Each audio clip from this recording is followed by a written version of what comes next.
Bismillah, Assalamualaikum warahmatullahi wabarakatuh. Ikhwan semua, gimana kabar? Pada kesempatan kali ini kita akan melanjutkan part 4 Jalan-Jalan ke Al-Sufah. Kali ini kita akan tanya langsung dengan Kiai kita, Kiai Altof.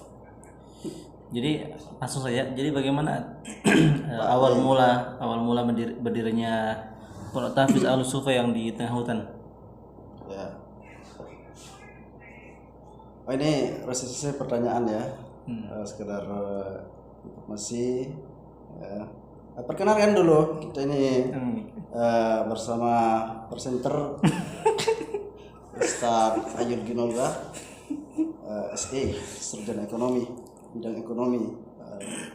Lebih mau mendalami tentang ekonomi di Al-Sufah perkambingan. Perkambingan. Kalau sih urusan ceramah. Kalau ini terbalik, bukan antum yang review, beliau yang terbalik. Nanti kan dipotong-potong. Enggak. Jadi gimana? Gimana ceritanya? Ya, pertama waktu masih hutan, Gunung Binjai Al-Sufah, awalnya masih gunung-gunung, ya. Dan kemudian ada eskavator masuk, itu beko, itu yang bekerja di tengah hutan, ya, bersama pendiri-pendiri Hidayatullah.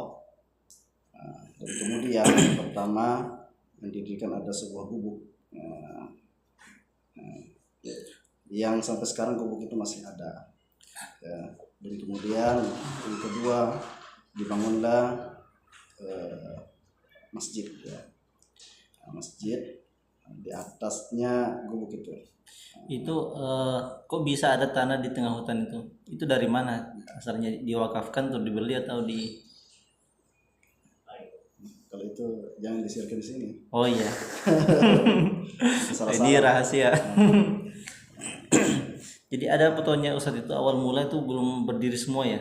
Ya. Itu tiap pekan datang atau tiap minggu atau tiap bulan? Apa bedanya tiap kali yang minggu? Itu kemudian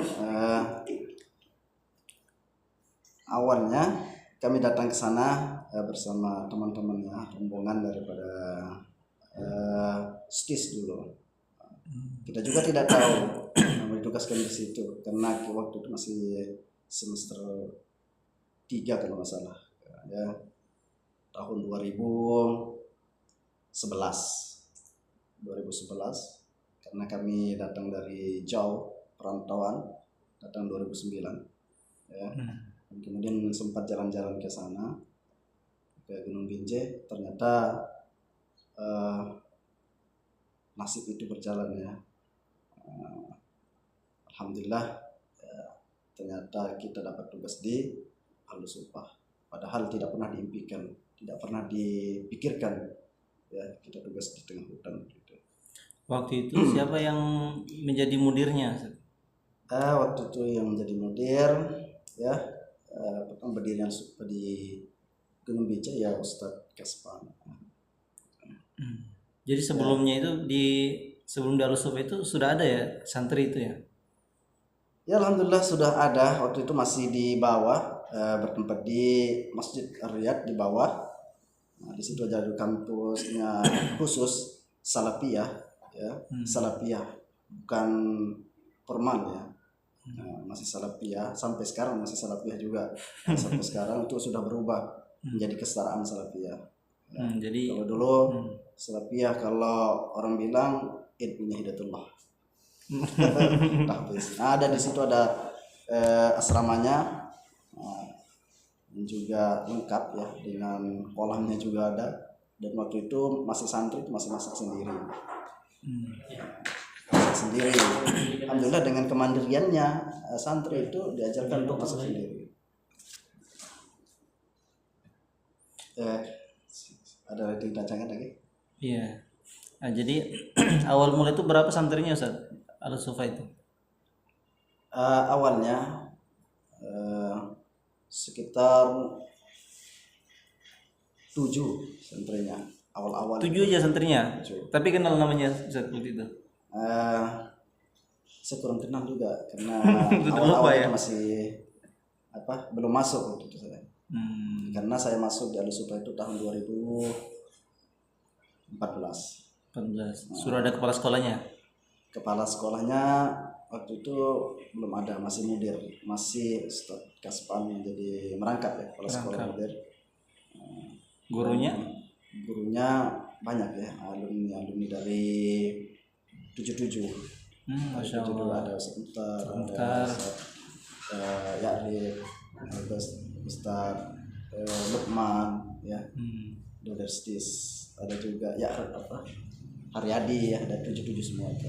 Dan kemudian di situ ada juga santri yang angkatan kedua ya, seperti ada Ustaz Basit. Masya Allah. Pasti sekarang Tapi jadi angkatan pertama itu orang-orang yang belum sekolah lah, masih orang tua jadi muridnya. Waktu itu jadi pembinanya Ustadz Zain dan Ustadz Nasbi, dan kemudian Ustadz ini Jakarta. Iya. Masya Allah. Jadi sudah terbangun strukturnya ya. Jadi ada pembinanya Ustadz Zain, Ustadz Nasbi, kemudian mudir merangkap kepala sekolah, ada Ustadz Kaspan. Ya, Ustadz Kaspan menugaskan. Masya Allah. Jadi waktu itu berapa hafalannya Ustadz? Sebelum pindah ke Gubin tuh santri ada sampai berapa hafalannya? Kan awal-awal itu yang sebelum ke Gubin santrinya ya, ini kan masih di bawah itu Wusto dan Ulia namanya ya. Ada dulu Ula juga kita dirikan. Oh, Ula. SD, berarti Ya. SD, SMP, SMA ada Ustadz? Ya ada dari Ula Wusto, Nah, itu 2. Dan kemudian Ulia itu tahun 2011 kalau nggak salah. Mulai dirintis ya Ulia itu. Munculnya Ula yang mati. Nah, ya karena tidak bisa kita tidak jeli mengasuh di situ karena anak-anak masih SD ya, kelas 1, kelas 2 itu masih rawan. Ya, belum bisa untuk kita mendirikan. Makanya dari situ muncul Ulia, dan itu luar biasa repot pengurusannya ya Ulia itu. Masya Allah. Untuk mendirikan itu karena belum ada payung hukumnya. Yang ada payung hukumnya waktu itu masih ada Wusto. Nah, kemudian Ulia itu pindah ke Gunung Binjai yang di tengah hutan itu, masih tidak ada lampu. Tahun berapa pindah Ustadz? Tahun 2015-16 kan. 2016 pindah ya ke Gunung Binjai. Yang Ulia itu, yang Wusto masih. Oh, berarti SMA aja yang pindah Ustadz ya? Begitulah. Tapi sudah resmi waktu itu Ustadz ya? Sudah resmi. Waktu itu sudah resmi, tapi masih kita belum ada akreditasinya waktu itu. Masih kita mengikuti ke kesetaraan ke paket ya. Paket waktu itu ya. Masya Allah. Kalau sekarang sudah akreditasi A ya. Alhamdulillah tahun 2019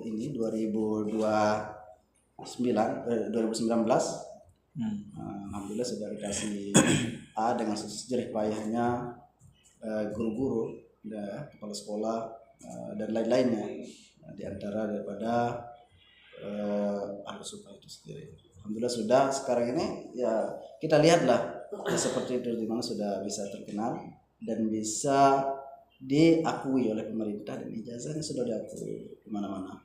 Masya Allah. Berarti sekarang sudah resmi ya. Jadi kalau ada yang mau masuk itu tidak perlu ditanyakan lagi resmi atau tidak, karena memang sekarang diakui di mana-mana itu ijazahnya. Ya. Yang pertama kali santri yang keluar negeri itu siapa Ustaz? Ya, alhamdulillah pertama kali itu ke Madinah ya. Oh, Madinah, Masya Allah. Madinah, kemudian ke Mesir. Dan sampai sekarang tambah banyak gitu. Apalagi di Indonesia itu banyak di Arroya ya. Ada juga ke Sunan Gunung Jati Bandung ya. Itu sudah beasiswa. Alhamdulillah. Masya Allah. Berapa Ustaz santri di luar negeri Ustaz? Kalau sekarang ini? Alhamdulillah untuk sampai tahun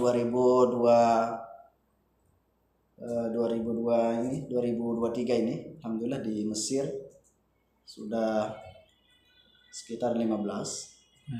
Ya. Di Yaman ada 5 mungkin, di Madinah banyak lagi. Ya, hampir 17 atau ke atas itu ke Madinah. Karena kebanyakan santri-santri kita itu memilih ke luar negeri, Timur Tengah ya, untuk memperdalam ilmu apa yang didapatkan di tengah hutan ya, di Lumbeje. Walaupun kita di tengah hutan itu, ya alhamdulillah dengan izin Allah anak-anak itu dijaga dengan Al-Quran. Masya Allah. Untuk pembangunan masjid, sekarang sudah ada masjid asrama, itu bagaimana prosesnya, Ustaz?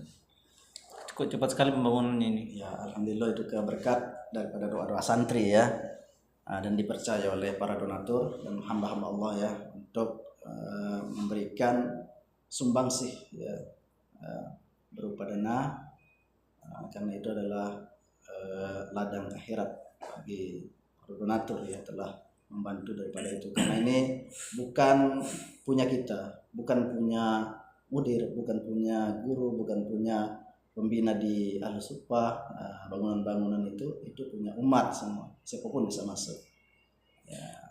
Artinya tidak ada yang bisa memiliki, karena itu bangunan daripada sarana-sarana semua yang ada di Ahlus Suffah itu milik umat, karena dana daripada umat itu sendiri. Alhamdulillah. Untuk santri itu Ustaz, apakah mereka itu semuanya kelas atas, maksudnya orang kaya semua atau orang miskin atau seperti apa Ustaz, santri yang sekarang Ustaz? Ya kita lihat ya, di Ahlus Suffah itu tidak semua beranjak daripada arti Ahlus Suffah itu kan anak yang di emperan ya, artinya tidak semua orang kaya, sebagian walaupun kaya tapi bukan di kayak atas rata-rata kekayaan itu ya, standar lah, tidak ada yang anak yang sultan gitu ya, yang standar ya. Dan ada yang juga pertengahan, ada juga yang yang luar biasa, orang yatim piatu ya, itu alhamdulillah gitu. Di situ kita guna, karena barang siapa yang memelihara dan memberi makan anak yatim dan piatu, Allah akan memberikan ya rezeki yang luar biasa. Untuk perjalanan ke Ahlus Suffah itu kan, kalau dari video pertama itu kan perjalanan itu, jalan-jalan itu kan belum di aspal itu. Bagaimana cara melatih kesabaran itu untuk guru-guru agar bisa Ini dia para presenter yang channel Ayul Genoga ya, luar biasa ini ya. Kita lihat untuk perjalanan daripada Ahlus Suffah ini, dari jalannya ya, untuk menuju dari jalan besar, jalan raya masuk ke dalam itu, jalannya luar biasa, berbatu-batuan ya. Itu rintangan bagi teman-teman guru. Perjalanannya sekitar 6 kilo. 6 kilo itu ya tidak bagus jalannya, berbatu-batuan, apalagi kalau hujan, licin ya. Dan kita lihat motornya juga dipakai kayak Matic itu, kalau setiap hari dipakai 1 minggu sudah 2 kali masuk bengkel. Nah itu karena batu-batuannya itu besar-besar ya, muncul. Kalau panas tanah kering bebatuan, biasa dijadikan Iwan Fals itu. Ya itu kalau hujan, sangat luar biasa ya, menarik sekali ini channel daripada Genoga ya, pemirsa. sekarang ini kan sudah ada bagusnya, sudah ada sarang walet kan, video pertama itu ada sarang walet, ada juga kuda, nanti juga nanti video ada juga kambing. Itu bagaimana kok bisa ada produksi di situ? Nah ini juga ekonomi daripada Ahlus Suffah ya, dan juga sekarang ada juga agroekonomi, agrowisata. Nah pondok itu di mana-mana harus ada pengembangannya daripada usahanya ya, seperti koperasi alhamdulillah ada ya, terus usaha yang lain, karet, usaha walet. Alhamdulillah walet ini baru mulai kita coba untuk memproses ya, karena sebelumnya kita belum tahu bagaimana proses pengembangannya, karena belum ada yang ahli di situ. Apalagi guru-guru sibuk daripada itu ngajar ya, terus menyiapkan yang lain-lain, dan alhamdulillah ada bantuan-bantuan daripada dari awal tadi ya, donatur. Ada juga peternakan kambing ya, alhamdulillah itu jadi kekayaan daripada ekonomi Ahlu Supah ini, usahanya. Ada agrowisata kuda. Itu bekerja sama dengan siapa Ustaz tentang kuda tentang kambing dan sapi itu? Kambing dan bebek. Nah, seperti kambing ya, ada donatur dari Pertamina ya. Ada namanya Haji Solihin ya, kalau tidak salah. Nah, itu memberikan kerjasama untuk Ahlu Supah supaya anak-anak itu bisa mandiri, dan pengasuh-pengasuhnya juga bisa mandiri, bukan mengasuh santri saja, tapi bisa mengasuh daripada peternakan seperti kambing, bebek, karena itu luar biasa untuk meningkatkan kemandirian, bagaimana cara mengatur binatang, bagaimana cara mengatur manusia ya, yang lain-lain juga ya. Di video pertama itu kan direkam itu sangat luas sekali ya, kelihatan kampus Ahlu Supah itu perkiraan berapa luasnya Ustaz? Ya alhamdulillah,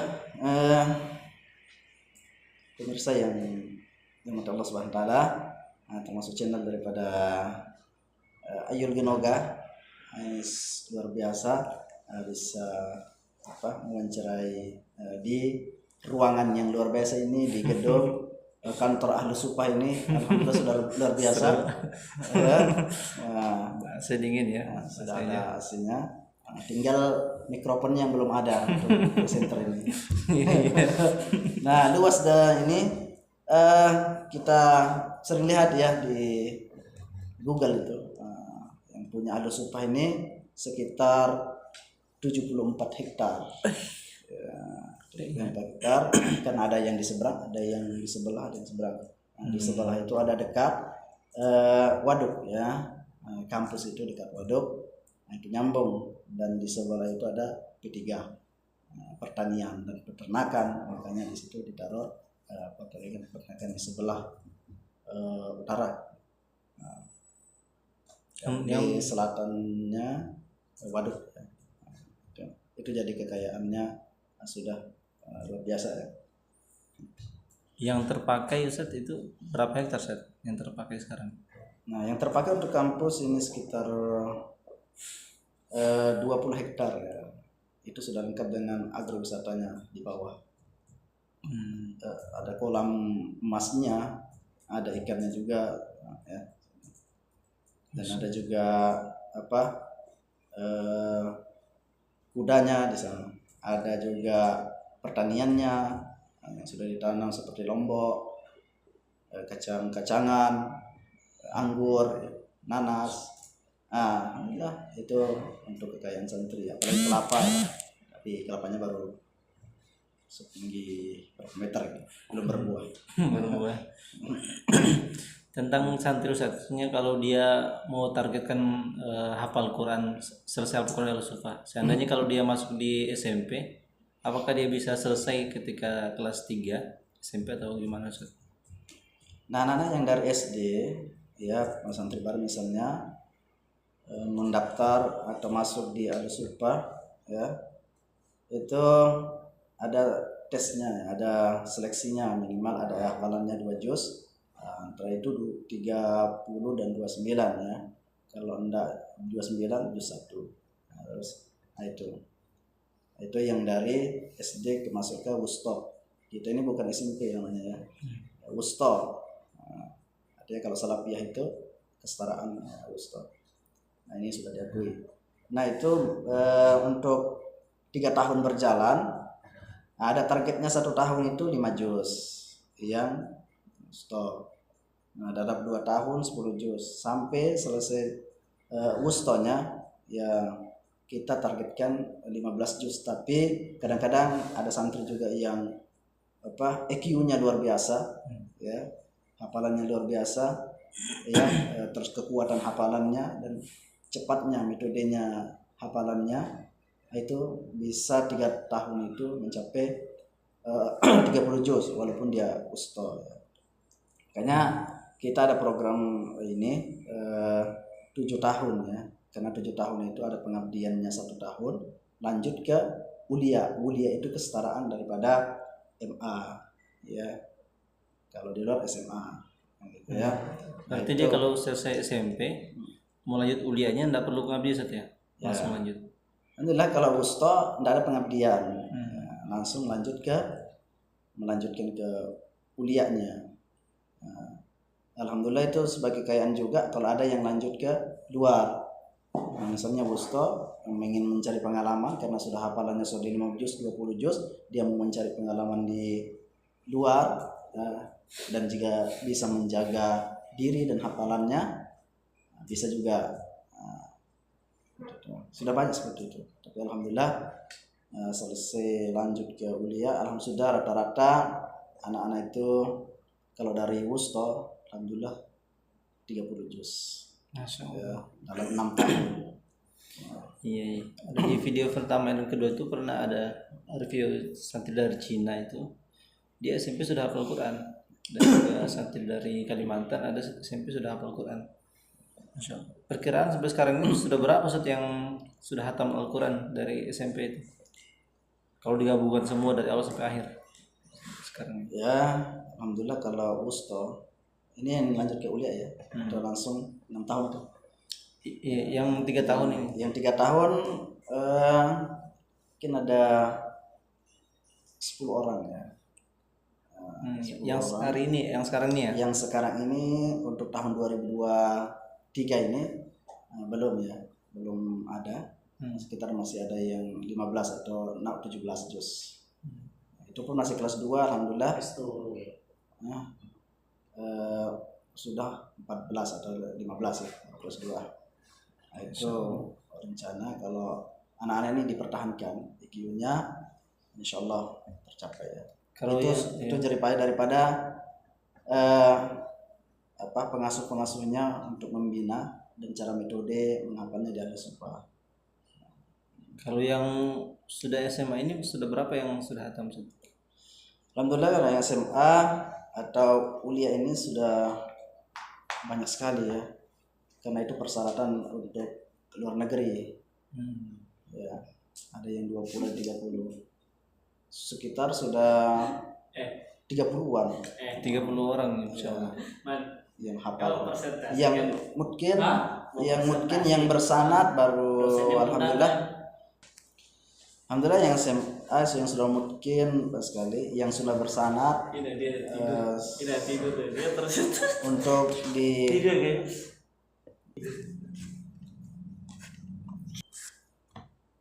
Iya. Tadi yang sudah mungkin dan sudah mengambil yang sudah hafal Quran sudah mengambil sanad itu berapa orang Ustaz? Yang sudah mengambil sanad di Al-Sufa ini sudah 4 orang. 4 orang ngambil sanad di Wadi Mubarak dan mengambil sanad di Gunung Tembak Samsul Baharun dan mengambil sanad di Mesir dan mengambil sanad di Istiqomah.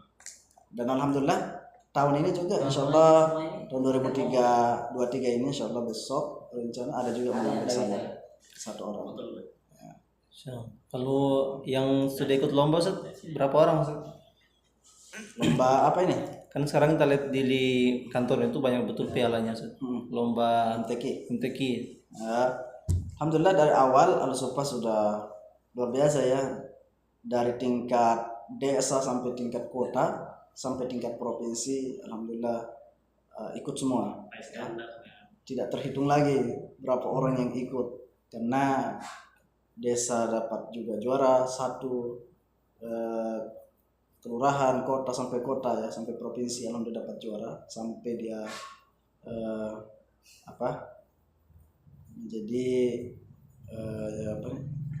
kekayaan dan jualan untuk ahlu sufa. Dari segi tafsirnya ya, tafsir Qurannya, tafsir bahasa Inggrisnya, terus hafalan 30 juznya dia tertidur ya, sampai ke provinsi. Dan juga insyaallah untuk tahun ini juga 2023 ini alhamdulillah ada yang mewakili dari Balikpapan Timur juga ya, ada 5 orang ikut ya, ada yang 20, ada yang 5 juz, 10 juz, dan tafsir bahasa Inggris Quran, mewakili daripada Balikpapan Timur dari ahlu sufa. Masya Allah. Yang kita sudah dengarkan ya, pemaparan dari awal bagaimana dia berdiri, kemudian sampai sekarang ini masih berdiri, dan banyak santri yang sudah keluar negeri dan sudah hafal Quran, sudah mencetak banyak kader. Dan tentunya bagi orang-orang tua yang mempunyai anak ya, bisa masukkan anaknya ke situ kalau memang pingin menjadi anak yang penghafal Quran, yang mana disebutkan bahwa khairukum man ta'allama al-Quran wa 'allamahu, sebaik-baiknya adalah orang yang belajar Al-Quran dan juga mengajarkannya. Dan juga bagi orang tua yang anaknya itu menghafal Quran, dan insya Allah akan dipakaikan mahkota kepada kedua orang tuanya. Nah, ini yang tidak didapat fadilahnya kecuali bagi orang yang penghafal Quran. Dan juga penghafal Quran ini bisa mengangkat syafaat 10 orang yang dari neraka, dia bisa mengangkatnya, keluarganya bisa diangkat ke surga. Ini masya Allah banyak fadilah untuk bisa benar fadilah bagi orang yang menghafal Quran. Karena itu bagi orang tua yang mempunyai anak dan menginginkan untuk anaknya itu bisa hafal Quran, salah satu tujuannya, salah satu untuk bisa menjadikan anak kita itu menghafal Quran yaitu di Mahtafiz Al-Sufa. Demikian ikhwah semua. Oke, kita dengarkan dulu dari Ustaz Altaf. Itu selain itu, selain tempat tahfiz Quran itu ada juga bidang yang lain, Ustaz? Ya, selain daripada menghafal Quran, ada juga pembinaan jihadiyah ya, tentang ekstrakurikuler ya, pembinaan olahraga ya, bukan cuma menghafal saja ya, tapi di situ kementeriannya ya. Terus setelah daripada menghafal Quran itu, dia langsung mengaplikasikan di lapangan, bukan sekedar menghafal. Kalau penghafal itu banyak ya, di mana-mana ada banyak, di seluruh Indonesia banyak penghafal, tapi mengaplikasikan di lapangan itu yang mahal ya di ahlu sufa, mahal. Dan juga dibina akhlaknya ya, akidahnya ya, keilmuan agamaannya. Makanya ada orang mengatakan zaman sekarang itu yang paling berharga adalah ya, ilmu agama. Karena di pondok pesantren di Ahlu Sufa itu alhamdulillah anak-anak juga terjaga ya, bisa menjadi anak yang menjadi panutan di tengah masyarakat.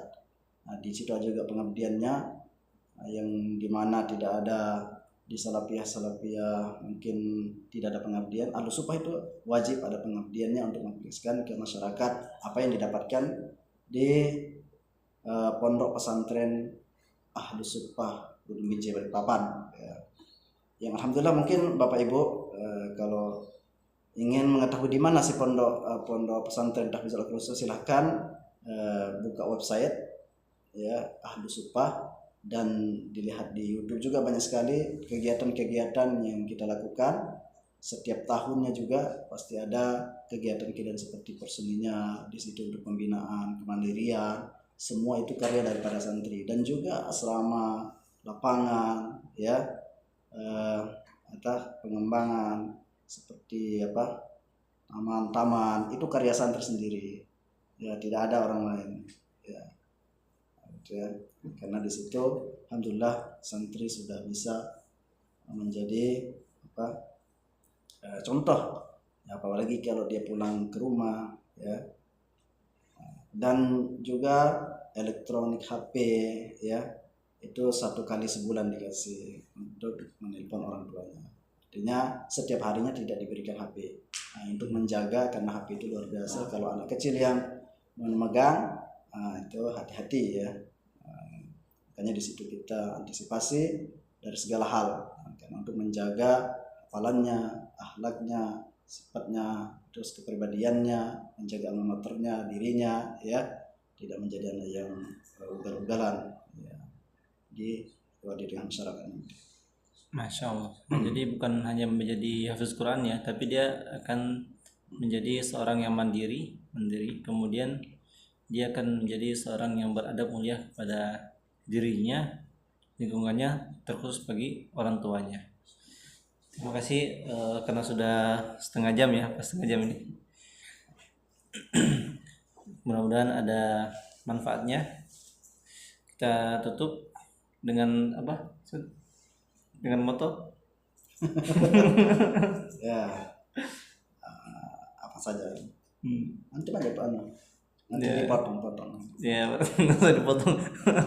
Oke, kita langsung aja tutup dengan doa kafaratul majelis. Subhanakallahumma wa bihamdika. Assalamualaikum warahmatullahi wabarakatuh.